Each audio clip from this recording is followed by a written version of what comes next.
Next question from the lady side. Good evening, everybody. My name is Amuta. I am working in Indian Embassy. So I have a lot of questions, but for time being, I am saying little bit questions. So in Islam, why there is no caste system? Yes, sister. Okay, my second question. Sister, ask the first question. After I reply, then you can ask the second question. Okay, fine. Give me the answer. Sister asked the question, why in Islam there's no caste system? Because in Islam we believe that all the human beings are equal, unlike in Hinduism. Quran says in Surah Hujurat, chapter 49, verse number 13, Ya ayyuhan nasu inna khalaqnakum min zakarin wa unsa wa ja'alnakum shu'uban wa qaba'ila lita'arafu inna akramakum indallahi atqakum inna Allaha alimun khabir. O humankind, we have created you from a single pair of male and female and have divided you into nations and tribes so that you shall recognize each other, not you shall despise each other. And the most honored in the sight of Allah subhanahu wa ta'ala is the person who has taqwa. The criteria for judgment in the sight of Almighty God for a human being to be superior to the other human being, it's not sex, it's not caste, it's not color, it's not wealth, it's not age, but it is taqwa, it is God consciousness, it is piety, it is righteousness.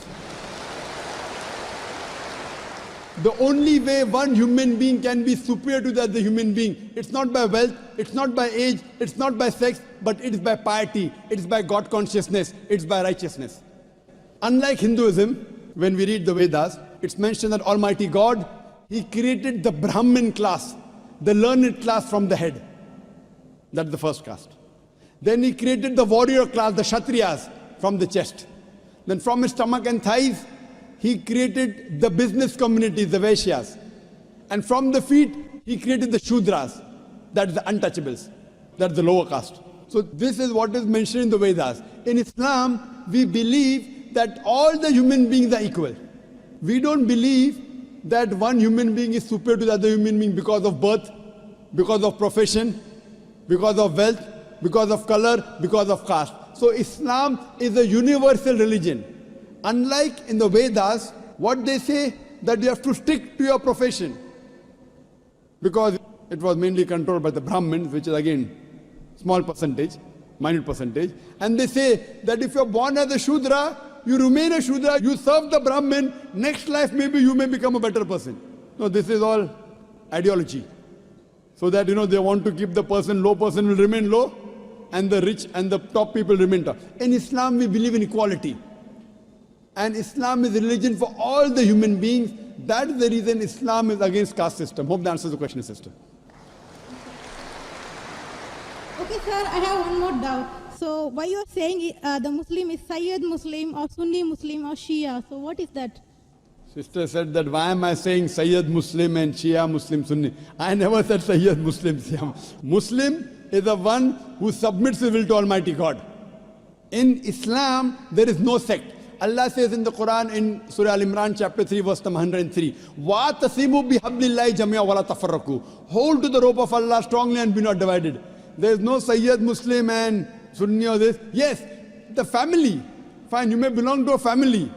You may belong to a Sheikh family. You may belong to Sayyid family. To know your roots, that does not mean a person is superior. A Khan is superior to a Sheikh or a Sayyid. No.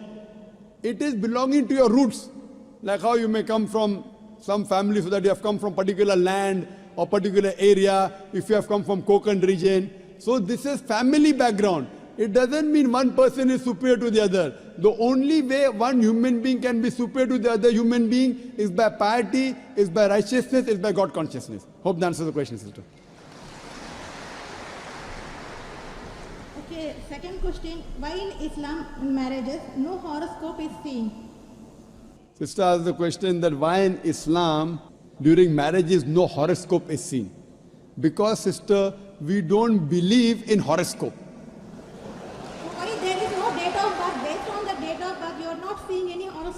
Yes, sister, I'll come to it. I will tell you what Hinduism says, because I studied Hinduism. In Hinduism, they believe in horoscope.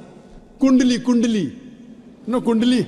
Yeah, I know. It's called Kundali. Yes, you know, sister. When Kundali, you tell your date of birth, then they say that this sun was there, and this Shagun, and this Grahan came. This is a science. But this science is not established science. It's a hypothesis. It says that if you are born on this date, then this Grahan comes and this planet goes there and this. It is a science, but it's not an established science. It's not hard science like what we read in our college, biology, physiology, embryology. It is what they believe, it's an assumption.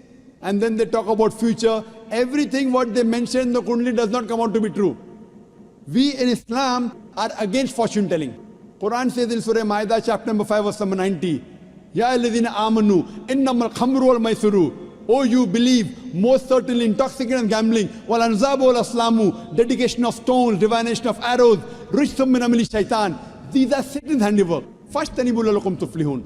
Abstain from this handiwork that you may prosper. Quran says this fortune telling, divination of arrows, they are Satan's handiwork. Abstain from it that you may prosper. So in Islam, we do not believe in this. Many a time, you go in a machine, you put your date of birth, then it comes out there. Something good is going to happen to you in the next 1 week. Even if 100 bad things happen, one good thing will surely happen. The next person goes, it comes horoscope, something bad is going to happen in the next 1 month. So these are statements that are made which are so ambiguous. And all this, parrot goes and picks up a chit, and you come to know your kundali or what your future. So in Islam, we don't believe a parrot can pick up and tell you what is your future, or by reading the palm, or looking at the stars. Islam is against this. And many a time, you get fooled into believing that it is true.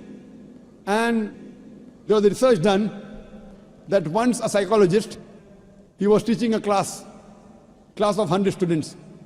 And after 1 week, he said, now I have understood your background, everything. I will write about each individual person, about his past and everything. But don't open the chit until I tell you. So he wrote to all 100 students details about the past. Then he said, okay, now open the chits and give me gradation. How much am I accurate? Believe me, more than 95% of the students said the professor was more than 90% correct. The secret was the professor wrote the same thing for everyone. These are such ambiguous statements. What we have to realize is that Islam is against fortune telling, against knowing about the future. That's the reason there's no kundli required. If the kundli was there, yet we find that so many marriages are being broken in Hinduism. Why? What we believe that we have to choose our life partner. And our beloved Prophet Muhammad Sallallahu Alaihi Wasallam said, it's mentioned in Sahih Hadith, that whenever you choose your life partner, you look for 4 things. Beauty, wealth, nobility, and virtue. The best is virtue. The best to choose from a life partner is a virtuous life partner, not kundali. Whether born in October, September doesn't make a difference. The virtue should match. That's the reason a woman in Islam, sister, is called as a muhsana. Muhsana in Arabic means a fortress against the devil. In other religions, including Hinduism, the woman is referred as an instrument of a devil. In Quran, the woman is referred as a muhsana. In Arabic, it means a fortress against the devil. So if you marry a virtuous woman, inshallah, she will prevent the husband from going in the wrong track. Hope that answers the question, sister. Okay, thank you. Shall I ask the third question?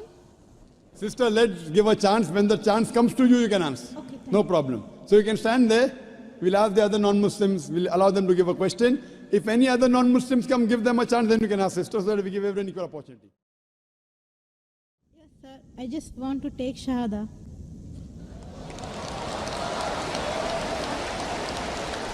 MashaAllah. The sister who asked the question earlier, and I believe you're a Hindu sister? Yeah, I'm Hindu. Yes, the sister who asked the earlier question, MashaAllah, Allah gave her hidayat and she wants to accept Islam. I want to ask you, sister, do you believe there is one God? Yeah, I believe in Do you one God. believe that Almighty God has got no images? Yes, sir, I believe. Yes, and you believe that there's no one to worship besides Allah? Means?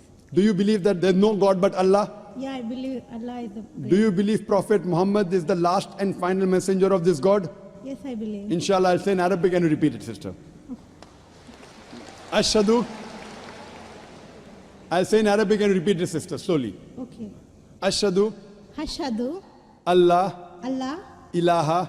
Ilaha. Illallah. Illallah. Wa ashhadu. Vashadu, Anna Anna, Muhammadan Muhammadam, Abduhu Abdu, wa Rasuluhu. Va, Wa Rasuluhu. Va Rasulu. MashaAllah, sister.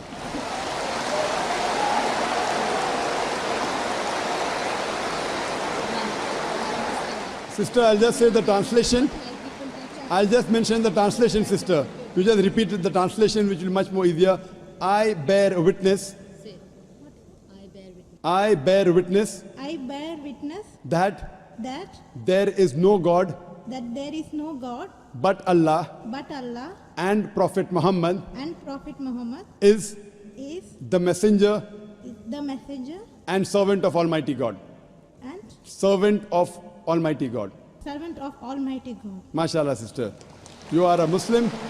May Allah Subhanahu reward you. And may Allah grant you Jannah. And sister, as I mentioned earlier, if you have any question, any queries, please don't feel shy. You can contact the local organizations here. If you have any questions, you can even send an email to our organization, islam@irf.net. We have a ladies wing which takes care of any questions, any queries, any problems you have. And sister, see to it that as you keep on learning whatever about Islam, slowly and steadily. Main thing is Iman, believing. The practice keeps on coming slowly and steadily. Whatever you learn, you can ask questions, you can keep on following, and slowly, inshallah, you can keep on following all the trends of Islam. Thank you very much, sister. Sir, is there any organization which can teach me how to pray, how to do all the things? I'm sure there is an organization, Darul Bir. The organization I know in Dubai, Darul Bir. I'm sure there are lady organizations, and I think there's Sister Yasmin, who is the wife of my friend Brother Najmuddin. Surely Sister Yasmin will be somewhere in the ladies wing. They have a ladies organization. You can contact the volunteer, and inshallah they'll help you out in teaching you how to pray, how to offer salah, and the other aspects of Islam. Thank you, sister.